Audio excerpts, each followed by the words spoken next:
I have been through 3 divorces. Everyone says I bring bad luck to my husbands, but Daniel doesn't care. He married me. He dotes on me endlessly. He knows I have face blindness. He always patiently introduces me to everyone we meet. He likes children, but the doctor said my chances of getting pregnant are slim. I don't want to give up. Trying IVF again and again. That clearly day. Accidentally discovered him in intimate interaction with my mother-in-law, whom we had been taking care of for 3 years. Daniel, will this IVF be successful? Daniel smiled and said, it should be fine. It's been 3 years. If it doesn't succeed again, her uterus may not be able to hold up anymore. Just hang in there. After all, she has the same blood type as you, panda blood. Keeping her around is just in case. The woman complained in a delicate voice. You don't understand. I hear her call me mom every day. I really can't stand it. It's pouring rain outside. Everyone is holding a black umbrella. No one's face is clearly visible. I'm anxiously walking through the crowd. I clearly see Daniel ahead, but I just can't catch up to him. Suddenly, I turn my head. A red umbrella pokes into my stomach. I wake up in a cold sweat from the nightmare. I still feel a dull pain in my stomach. Honey, the bed beside me is empty. All I hear in the quiet hospital at night is silence. I can no longer remember how many times I've woken up like this. The smell of disinfectant in the ward is overpowering. It makes me feel thirsty. I struggle to shake the teapot by the bed. I find there's no water left inside. I endure the discomfort. I get up to go to the pantry for some water. Then I notice the door to the next patient's room is slightly open. I'm just about to leave, but I hear 2 familiar voices talking. Daniel, will this IVF succeed? This time should be fine. It's been 3 years. If it doesn't succeed soon, her body won't be able to take it. She always calls me mom every day. That makes me feel very uncomfortable. Let's hold on a little longer. After all, her blood type is the same as yours. They're both panda blood. Keeping her around is a precaution. My hand holding the teapot keeps shaking. The light is too dim.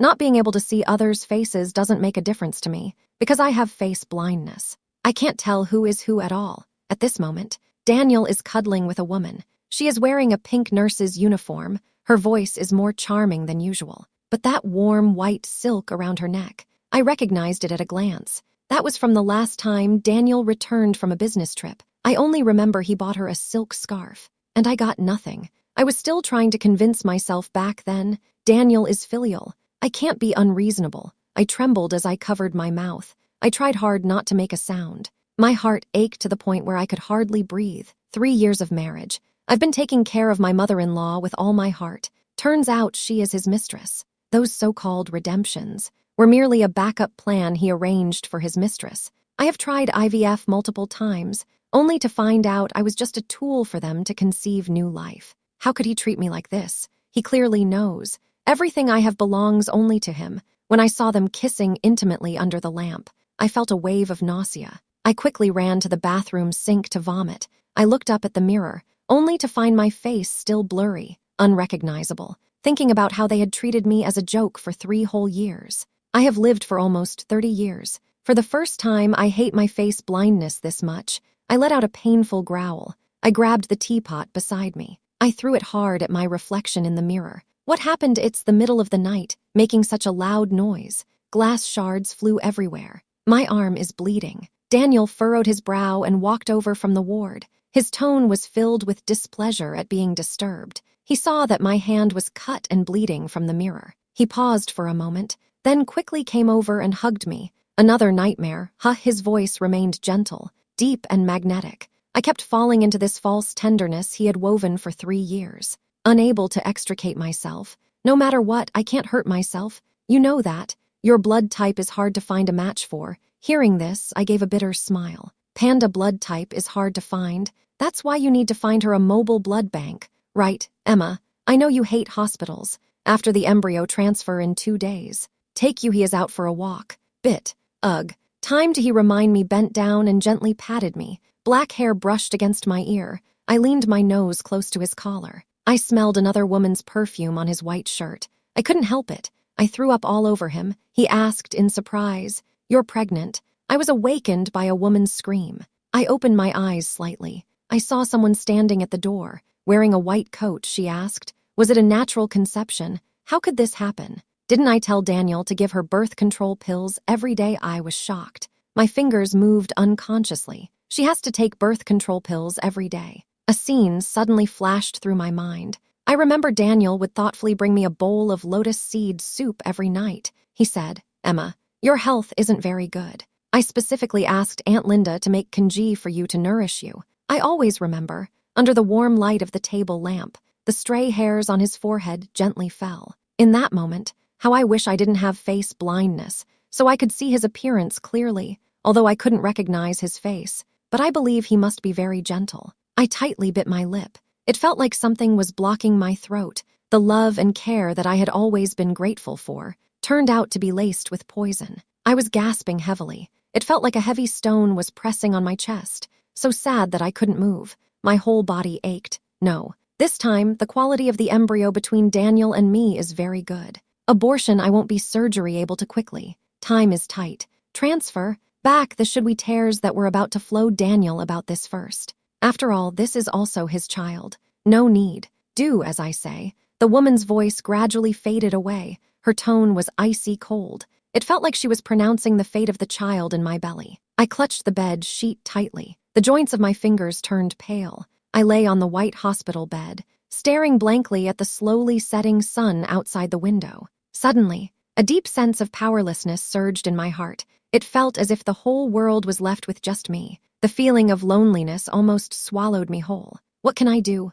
Before marrying him, I was just a horse tamer. I have been married 3 times. My ex-husbands either went bankrupt or died in car accidents. Everyone says I bring misfortune to men. Only he is willing to love me. He particularly likes children. But the doctor told me that getting pregnant is very difficult. 3 years. I have undergone countless IVF procedures. The veins in my arms are bruised, I told myself. For the sake of the child, all the suffering I endure is worth it. But the truth is, he is nurturing new life with another woman. I tightly closed my eyes. I felt a warm tear slide down from my ear. I don't know how long it has been. The nurse walked in, seeing that I was awake. She greeted me with a smile. "Mrs. Daniel, you are awake. Don't worry. Dr. Daniel specifically instructed that you are afraid of pain, to be careful when changing your dressings." The little nurse deftly took care of my wounds. While busy, she kept talking nonstop. Her words were full of envy. "Mrs. Daniel, you are truly fortunate. Dr. Daniel performed 3 surgeries today. He is extremely busy, but he still took the time to remind me to be gentle when I change your dressings." I managed a faint smile. What good fortune. That's right. Everyone says I married a good husband. Daniel is a rare talent in the medical field. At a young age, he became a renowned chief surgeon in cardiac surgery. I met him in a car accident. He was my mother's attending physician. Unfortunately, my mother had a rare blood type. By the time I reached the hospital, she had already passed away from excessive blood loss. He helped me handle my mother's funeral arrangements. I once felt unworthy of such a good person because my mother was a dancer. I grew up without a father. Later, I went through a failed marriage. My ex-husband treated me poorly. I fell into depression and even harmed myself at one point. He took care of me attentively, helped me change my dressings, led me out of the low point in my life. The day I married him, he told me, "Emma, don't worry. I won't let you get hurt again." At that time, I felt like the luckiest person in the world. The next day, it wasn't dawn yet. I was awakened by the noise. I opened my eyes. I saw Daniel standing by my bed with a group of doctors and nurses. "This surgery will definitely be successful." He was gentle as usual, but that gentleness felt like a knife. It pierced deep into my heart. Success. If this surgery is successful, I won't be able to save my child. I lowered my head. I tried hard to hold back the tears that were about to flow. "Daniel." I tightly grasped his sleeve, as if I were holding onto a lifeline. I almost said it with a pleading tone. "Don't go through with the surgery. Is that okay?" He pressed his lips tightly together. He said nothing. "Miss Emma, it's time to go to the operating room. Don't pull and tug." A woman in a pink nurse's outfit pushed my hand away. I smelled that familiar scent of powder. I immediately grabbed her wrist. I asked, "Who are you?" She clearly didn't expect me to suddenly grab her. She screamed in fright. She struggled desperately to break free from me. "What are you doing?" "Let go quickly." My strength was too much. No matter how she struggled, she couldn't escape. I held onto her wrist tightly. It left a bruise-like mark. "Emma, what are you doing?" Daniel forcefully swatted my hand away. He held that woman tightly in his arms. My forearm, which was scratched by glass yesterday, suddenly hit the edge of the bed. Blood immediately seeped out. I let out a groan from the pain. I struggled to stand up. I asked, "Who is she, Daniel? Answer me." "Emma is not doing well today. The surgery has been postponed." All I heard were cold responses and the scene of two doctors holding onto me tightly. After being injected with a sedative, I lay drowsily on the hospital bed. My hands and feet were tightly bound. I couldn't move. I sensed someone at the bedside. I smelled a familiar mint scent. It was the scent of the laundry detergent I often use. I turned my head. "I didn't want to see him," he said. "Sophia and I grew up in the same orphanage. We both got into the same university. I am a doctor. She is a nurse. Everyone thinks Sophia is my sister.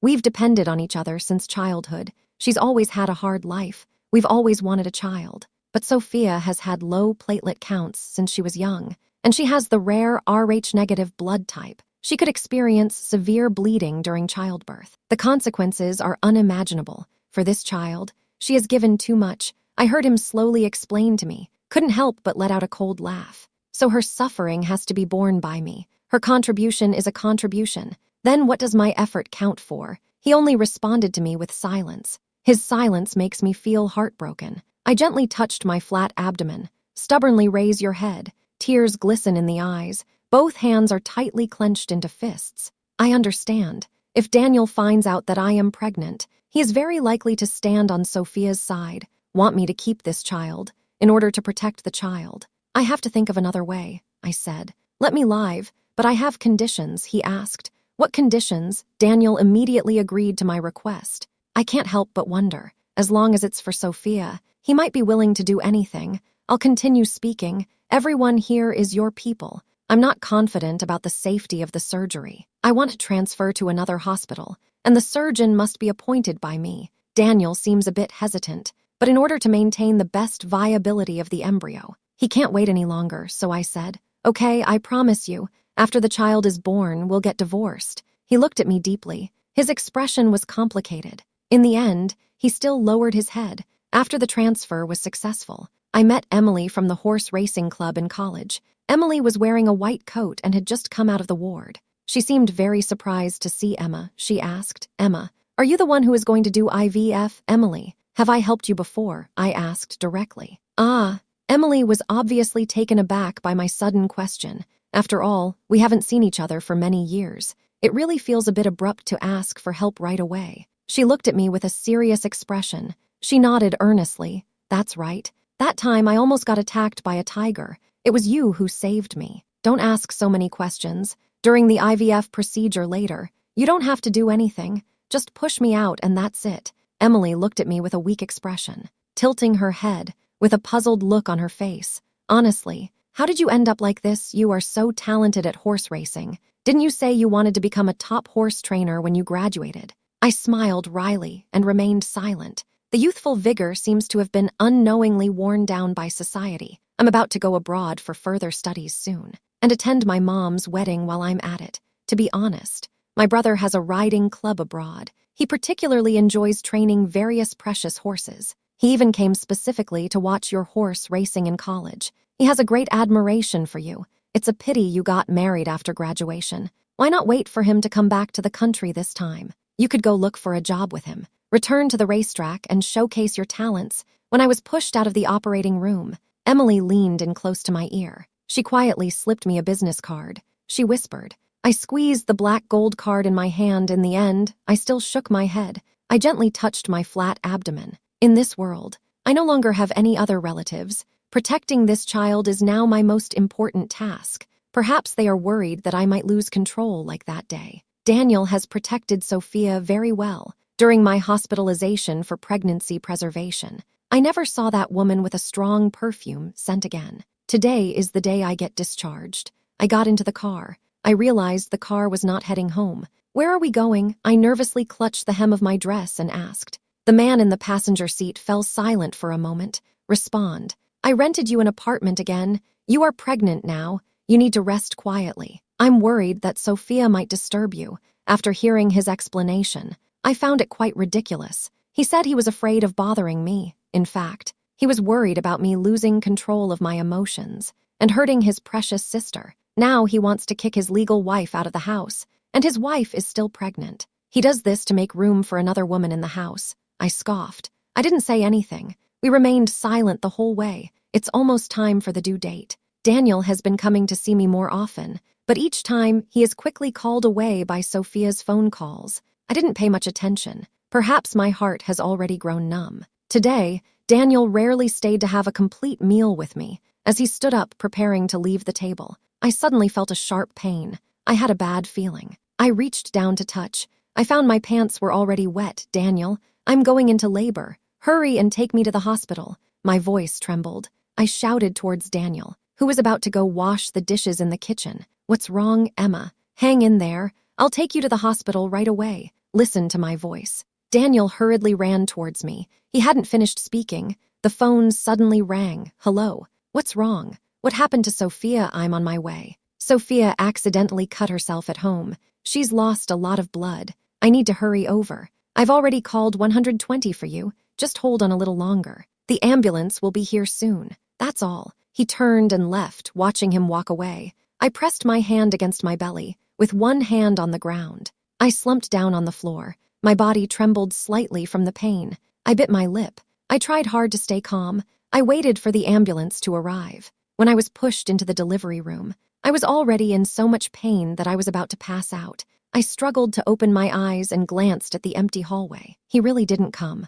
I couldn't tell if it was tears or sweat. It quietly slid down from my forehead. Then, I was surrounded by the excruciating pain of contractions. When I was dilated to 5 centimeters, I really couldn't take it anymore. Since I was young, I've been particularly sensitive to pain. I trembled as I grabbed the midwife's clothing. I begged her to give me an epidural. The midwife apologized. Mrs. Daniel, Nurse Sophia said Dr. Daniel had instructed, for the health of the baby, they cannot give you an epidural. I tightly grasped a corner of the bedsheet. My heart is filled with despair. At that moment, I faintly heard that familiar voice. Dr. Daniel, the patient has panda blood. There may be risks of difficult labor and severe bleeding. Sophia's platelet count is too low. We need to transfuse blood immediately. I saw him biting his teeth and saying nothing. Finally, he suddenly turned his head. He closed his eyes. Emma is usually in good health. Drawing a little blood won't affect her. Just take her blood. My tears kept flowing down.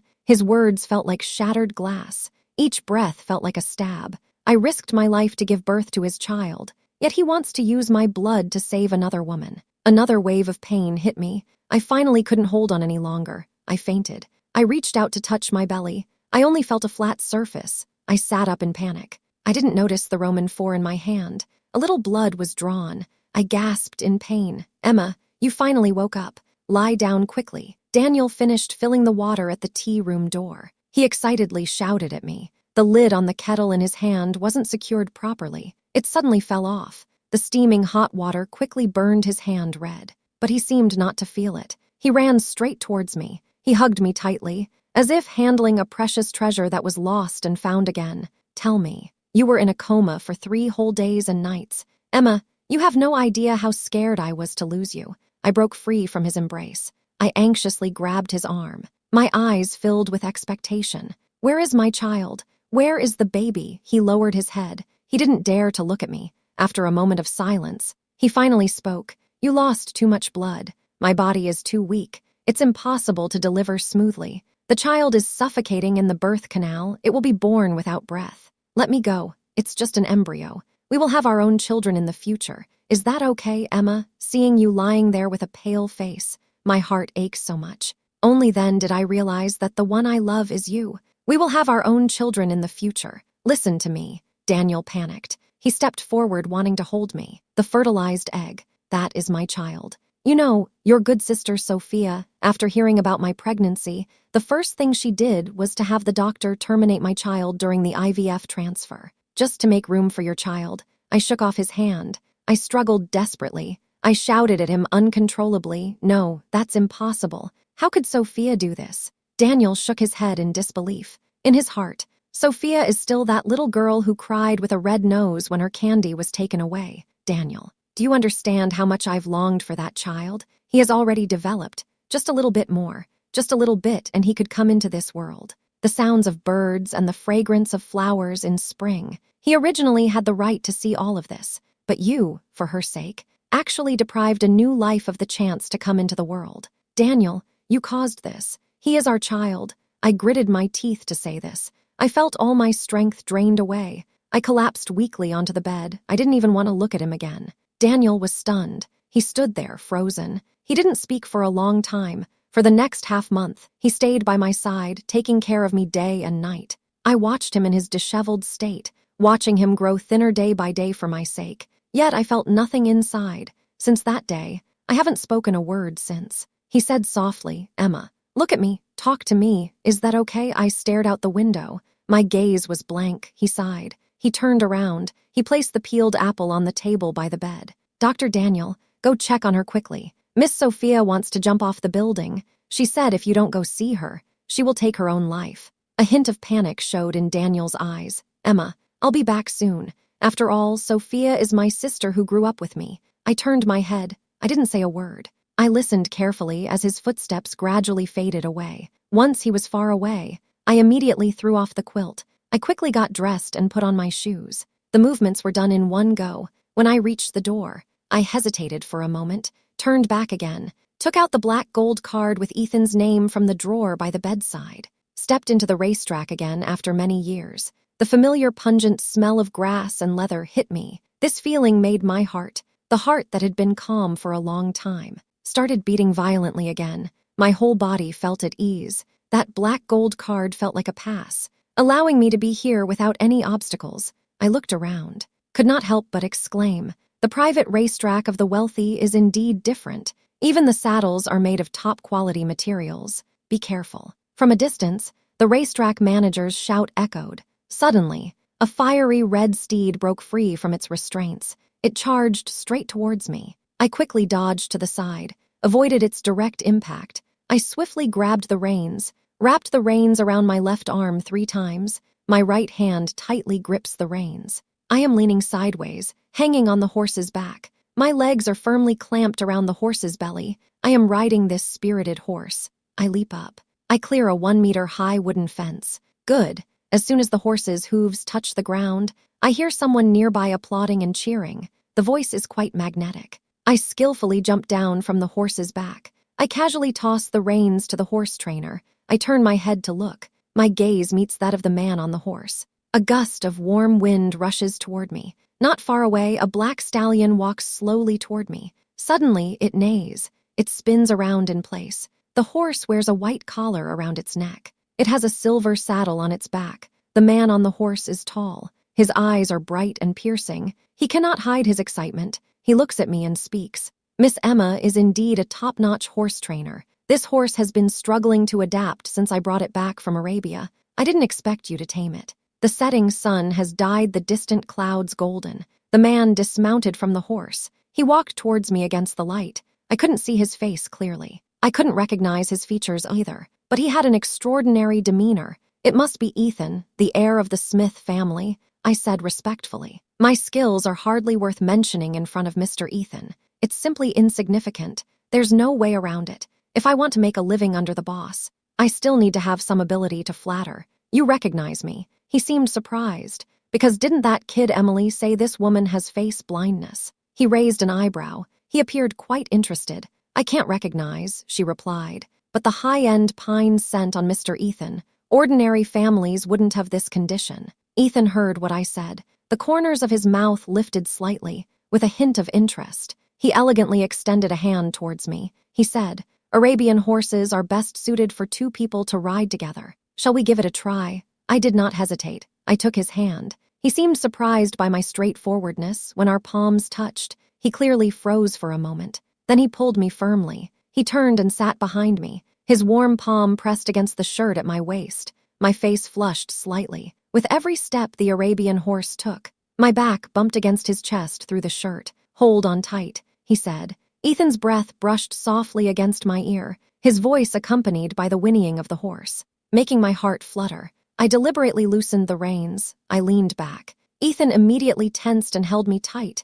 I turned back and smiled proudly, deliberately teasing him. "Mr. Ethan, are you afraid I'll fall?" Suddenly, the horse accelerated. My lips accidentally brushed against his Adam's apple. I felt his Adam's apple move slightly. Then his breath gently brushed against my neck while showering in the bathroom. The intimate scene from earlier while horseback riding lingered in my mind. I splashed water on my flushed face, trying to calm myself down. I wrapped myself in a towel. I was worried about my shirt being soaked with sweat and not having a change of clothes. I suddenly looked up and saw a man in a bathrobe sitting on a bench in the changing room. He had his arms crossed. He was scrutinizing me carefully. Then he said, "You are as beautiful as your mother. Oh, you rascal." I was momentarily stunned. I immediately realized what had happened. I shouted. I turned and kicked at him, but he grabbed my ankle. Unable to move, "I'm here to deliver clothes for you. Miss Emma." This voice sounds a bit familiar. I took a careful sniff.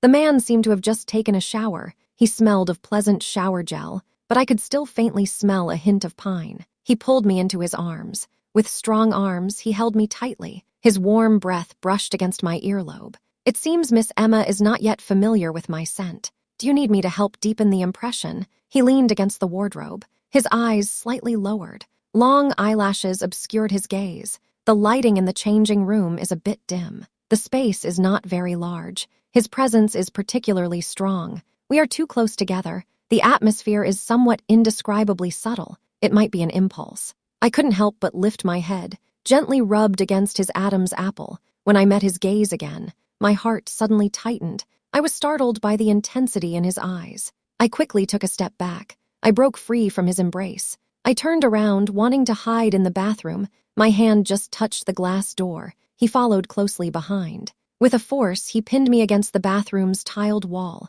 Before I could react, his kisses fell like raindrops, dense and overwhelming. At that moment, the buzzing vibration of my phone suddenly rang out, breaking the ambiguous atmosphere, also preventing the situation from escalating further. Ethan glanced impatiently at the phone screen. Finally, he reluctantly let me go. "Put on your clothes. I'll take you to meet Old Man Smith." His voice was a bit hoarse. It sounded charming. "Who?" I didn't hear clearly. "Your biological father. My stepfather, on the way to the Smith family's villa by car. I've been feeling dizzy." Biological father. This word is too unfamiliar to me. Arrived at the study, I saw an elderly man with a serious expression reviewing documents. He noticed me push the door open. Clearly stunned, staring into my eyes, there were tears welling up in his eyes. It seemed like he saw someone in me. "Your name is Emma," he asked me. His tone carried a hint of emotion. "Sure enough, she still holds a grudge against me for not letting you take my surname." I opened my mouth, but ultimately, I couldn't say it. For a moment, I thought of my mom. She worked as a dancer in underground nightclubs for so many years. She never remarried. Perhaps this person in front of me is the one she has always been waiting for. I have so many questions I want to ask, but in the end, I didn't speak up. Maybe people of their class. "There are always some reasons that I simply cannot understand," I said. "Old Man Smith. I brought him here. It's not for you to recognize your daughter." Ethan lit a thin cigarette. It directly interrupted the affectionate atmosphere between father and daughter in the room. He said it without beating around the bush. "I want to marry her." "What?" both Smith and I exclaimed at the same time. "Is that so hard to accept?" He found my reaction quite amusing. He blew a smoke ring, then turned to the equally surprised Mr. Smith. "You just married my mom. Isn't that just making it more of a family affair?" Then he added, "You two just met for the first time today." Mr. Smith frowned, clearly unable to accept that his yet-to-be-recognized biological daughter was about to be taken away, even if the other party was his stepson. He leaned against the wall, changed his posture, changed to a different position, asked casually, "How did you know this is our first meeting?" "Go on." He continued speaking. "I liked Emma back when I was in college 10 years ago, but I was too rushed to go abroad at that time. I didn't have the chance to say it." Finishing his words, he turned to look at me with a slight smile at the corners of his mouth. He said in a teasing tone, "You get to decide whether to be his daughter or to be my woman instead." The next time I saw those two people, it was in the audience stands at the racetrack. Daniel excitedly squeezed through the crowd to run towards me, but I felt a wave of discomfort. "What are you doing here?" Daniel was surprised by this chance encounter, but I have to admit, seeing that figure confidently galloping in a tight-fitting outfit on the racetrack, the sight of her sweating made his heart race. He was uncontrollably drawn to her. "Emma, you left without saying a word. Do you know how anxious I was looking for you?" I saw the woman in the audience behind him, her face twisted with anger. I smiled and said, "Ex-husband, you really seem to be in a good mood, and you brought your sister to watch the horse race." His expression suddenly turned grim. He hurriedly grabbed my arm and explained, "Emma, don't get me wrong. Sophia is having her birthday. It was hard to get tickets to the racetrack. She asked me to accompany her. Don't overthink it. In my heart, there's really only you." I shook off his hand in disgust. I said coldly, "Instead of explaining here, it would be better to hurry back and sign the divorce agreement. Don't delay my marriage. Are you really getting married so soon?" Daniel's expression suddenly looked a bit sad. "What is it strange? He's just a man. If he's gone, you can find another. It's not that complicated." I mimicked what he used to say, taking advantage of his moment of speechlessness. I turned around and left briskly, back to the lounge. I poured a glass of red wine from the cabinet. I just enjoyed a sip comfortably when I was interrupted by two suddenly appearing people. "Emma," Daniel insisted on chasing after me, trying to grab my hand. "Forgive me. Give me another chance." Sophia also realized she was wrong. Did she really know she was wrong? I frowned. I gently avoided his hand. I saw Sophia's dissatisfied expression behind him. She didn't seem to think she was at fault. "You want me to forgive you?" I turned around and sat in the genuine leather chair that Ethan had just brought from abroad. I crossed my legs. I nodded towards the bottle of strong liquor on the floor. "Finish it." I didn't expect to say that. Daniel's body noticeably stiffened for a moment. As a doctor, he never drinks alcohol because he could have a surgery at any time. He never drinks. Moreover, he is allergic to alcohol. But what surprised me was, Daniel actually did it without a second thought. He picked up the bottle and started drinking. Seeing him choking, his face and neck turned red. I raised my eyebrows. Before I could say anything, Sophia spoke up first. "Emma, are you crazy? Daniel is allergic to alcohol. Who do you think you are? What's there to be proud of being a stable hand at the racetrack? You're just a pathetic nobody. This is all your fault. Daniel lost his job because of you." Sophia seemed to have held it in for a long time, suddenly rushed out from behind Daniel. She ran up to me. Pointing at my nose, she shouted accusations. Clearly, during this time, Daniel was only focused on finding me. He wasn't very nice to her either. Her resentment finally erupted. At that moment, a stern voice came from the doorway. "Who said my fiancé is unwanted?" Ethan waved his hand. A few bodyguards in black suits with sunglasses immediately appeared from behind. They tightly grabbed her arms. "Miss Sophia, you are not welcome here," he said coldly. "How dare the nurse from Kingjong Hospital come here and insult my fiancé? Assistant Zhu, call the director. If I see such uncivilized people again, I will withdraw the investment for that batch of new medical equipment." As Sophia was dragged out, her eyes were wide open. She didn't dare to say a word. She never expected this. The woman who had been so submissive to her before now actually became the fiancé of a big shot in the capital. I looked at Daniel, who was lying on the ground. He was painfully vomiting, but I remained silent. Ethan had someone take the unconscious Daniel to the hospital, and I was quietly sipping my second glass of red wine. He walked up behind me, his chest pressed against me. Still so warm, he asked softly, "What's wrong?" Feeling soft-hearted, his tone carried a hint of sourness. "You're jealous."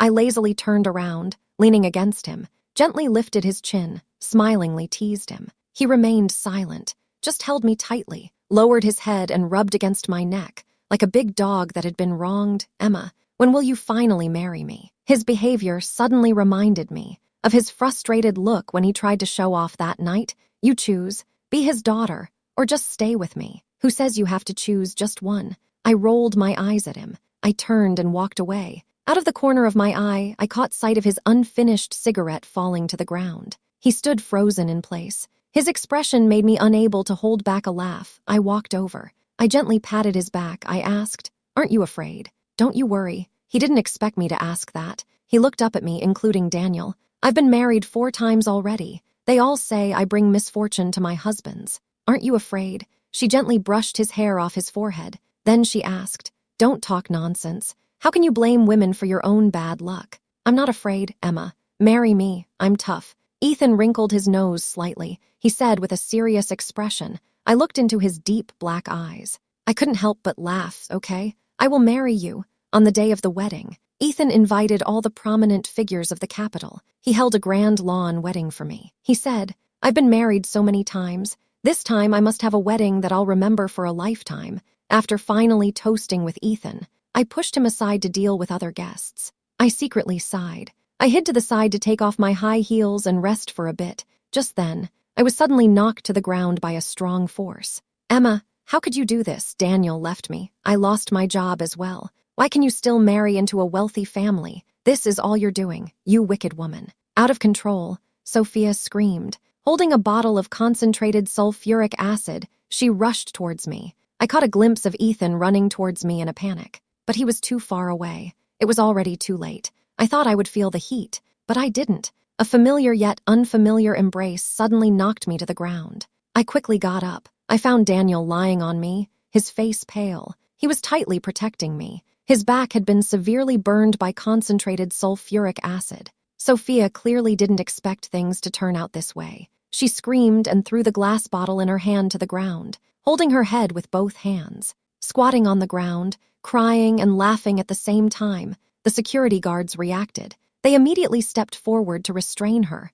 I stood there in a daze, looking at Daniel lying on the ground, talking while spitting blood, so shocked that I couldn't say a word. "Emma, as long as you're okay," he said with difficulty. "Ethan hasn't recovered from the shock yet. Hold me tight. Gently pat my back to comfort me." I hugged him back. I buried my head deep in his arms. Later, I heard that Sophia was sent to prison for intentional harm and was injected with sedatives due to mental instability. She was sent to a psychiatric hospital. As for Daniel, he was in the ICU due to stomach bleeding from drinking. His body has not fully recovered yet, but I heard that I was getting married. He insisted on coming to see me one last time. As a result, he got accidentally injured by his sister again. After taking a bath, I came out of the bathroom. Ethan was already in bed reading. When he saw me get into bed, he gently leaned over and held me, smelling the faint scent of pine on him. I quickly fell asleep. I slept soundly all night.